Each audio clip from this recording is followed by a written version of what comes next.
Fala pessoal, eu tô aqui para falar da profissão mais sexy do século XXI. É isso mesmo, eu tô aqui para falar de dados com vocês. Mas vocês realmente sabem o que é essa profissão? Realmente sabem o que é um cientista de dados? Alguém sabe aí me falar o que é um arquiteto de dados? E um business intelligence? Inteligência artificial, grande inteligência artificial que está aí na boca de todo mundo hoje em dia, como ela entra dentro do Business Intelligence? E finalmente, data mining. Alguém tem ideia do que é um data mining? Se é uma profissão, se é uma pessoa, se é alguém que estudou muito para chegar aí? E finalmente, o que é o Data Science, ou o Data Science, ou em português, o que é a ciência do dado? Então, se você tem todas essas dúvidas, vem comigo que a gente vai desvendar juntos. Muito bem. Primeiro, aqui eu resolvi gravar esse vídeo porque eu vejo muita confusão na internet, muita confusão de gente da própria área que efetivamente não sabe direito o que faz um data science, tá? Ou o que faz a ciência do dado. Então, eu resolvi dividir em duas categorias, tá? Uma de carreiras, onde a gente vai explicar durante o decorrer do vídeo e de algumas classes que eu quero gravar para vocês, o que é um arquiteto, um engenheiro, um DataOps e assim por diante. E também dividir em plataformas e hardwares, porque a gente não pode falar de carreira se a gente não fala de plataformas. Elas estão intimamente ligadas. A grande confusão que eu sempre vejo, que eu sempre escuto, está no cientista de dados, verdade? Ou no data science em inglês, que a gente escuta muito. Principalmente, existe uma confusão muito grande que o cientista de dados ele precisa programar inteligência artificial ou ele precisa realizar a arquitetura dos dados. Isso não é verdade. Não estou dizendo que ele não pode, mas ele não deixa de ser um cientista de dados se ele não programa inteligência artificial ou se ele não realiza a engenharia ou a arquitetura dos dados, certo? Então, eu gostaria de explorar com vocês nas próximas classes exatamente o que é um cientista de dados, o que é um data science, né, ou um data science, seja como vocês gostam de falar, e o que efetivamente é um arquiteto, um engenheiro, é um DataOps, que vem do derivado DevOps, verdade? E as outras categorias que tem aqui.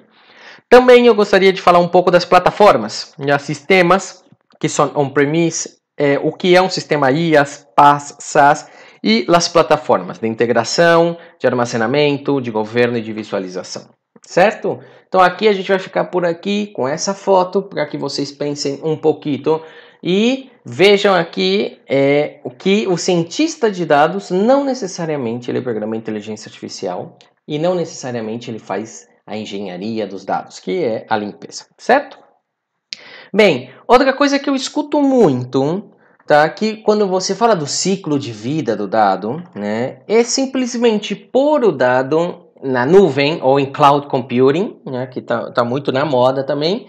E finalmente o seu usuário vai ficar como?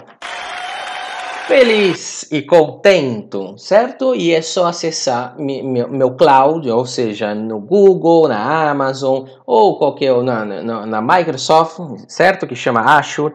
E finalmente o usuário vai ter aí os dados à disposição, os data science vão fazer a festa, mas a gente sabe, quem é da área, não é assim, não funciona assim. O ciclo de vida do dado é muito mais complicado que isso. Não faça isso. Se você está começando agora, se você realmente quer ter uma carreira como cientista de dado, como data science, não cometa esse erro, certo? Existem muitos passos antes para você chegar e colocar o seu dado em cloud, ou colocar na nuvem, para ele ser consumido. Se você faz isso, se você insiste nisso, você vai ter uma lista de problemas que eu citei 9 aqui, mas eu sei que tem muito mais, certo? E quem é da área também sabe que tem muito mais.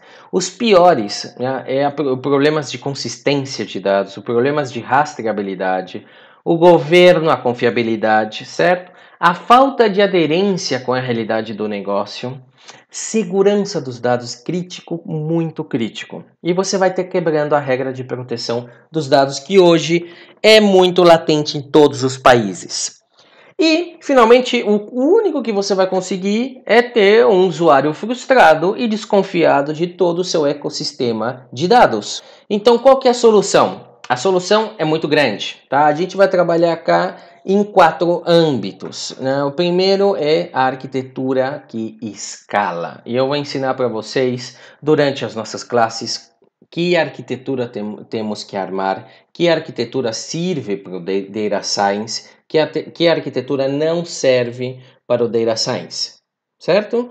E também o outro é pessoas certas para cada atividade. Não adianta você criar um time de Data Science ou cientistas de dados, colocar todas essas pessoas dentro de uma sala, dentro de um war room e pensar que vai sair alguma coisa daí. Bom, o outro é capacitar o usuário, certo? Ter aí uma parte bem forte de capacitação, ter também com o usuário essa cultura da data, não simplesmente largar os dados dentro da área de negócio e esperar que eles vão fazer alguma coisa com isso. A outra parte que eu escuto muito é o governo, governar os dados. Não serve mais uma cultura de dados onde TI tem todos os dados, certo? E o usuário final tem que pedir um dashboard, tem que pedir um relatório à área de BI, à área de Analytics, seja qual seja o nome que você dá na sua companhia. Não dá mais, gente. A gente tem que passar a chave do castelo para o usuário, certo? E como a gente faz isso? Governo. Governar o dado é a solução, tá? E finalmente, claro, não poderia faltar aqui no nosso vídeo, segurança de dados. Então, se eu não tenho segurança de dados hoje em dia, é o famoso se você não tem segurança de dados, ou não desce ou não baixa para o Play. Não vai jogar, certo? Ah, mas espera aí, Leandro, aqui sei que a minha empresa é uma empresa pequena, de médio porte ou de um porte mais... Não interessa o tamanho da sua empresa, não interessa o que você faz, qual que é a segmentação do seu negócio. Você precisa de segurança de dados. Hoje em dia você pode falir uma empresa por causa da segurança de dados ou segurança da informação, certo? Então não dá mais para não ter. É algo obrigatório no Data Science. Muito bem, então para explorar tudo isso, a gente vai precisar aí de umas 20 classes, tá? Eu quero que vocês realmente tenham um entendimento bom sobre o que é dados. Sair aqui da nossa classe com uma ideia excelente do que é o Data Science, certo? A gente vai ter que tomar um tempo, não é em um vídeo de 15 minutos ou 10 minutos que eu vejo na internet que você vai conseguir entender o que é a ciência dos dados. Então para isso, o que a gente vai ter que fazer? Vamos ter que começar lá do início. O que é um dado? O que é uma informação? E o que é o conhecimento? Isso é fundamental se você quer ser um Data Scientist ou se você quer trabalhar com Data Science, certo? Não dá para você ser um cientista de dados ou trabalhar como Data Science se você não conhece esses conceitos. Então, o próximo vídeo que eu vou fazer para vocês é explicando exatamente isso. Muito bem, se você gostou do vídeo, dá aquele like que me ajuda bastante. Se quiser, ativa a notificação para não perder nenhum vídeo. E se quiser conhecer um pouquinho mais do meu trabalho, pode acessar o meu LinkedIn. Ok? Muito obrigado, tchau!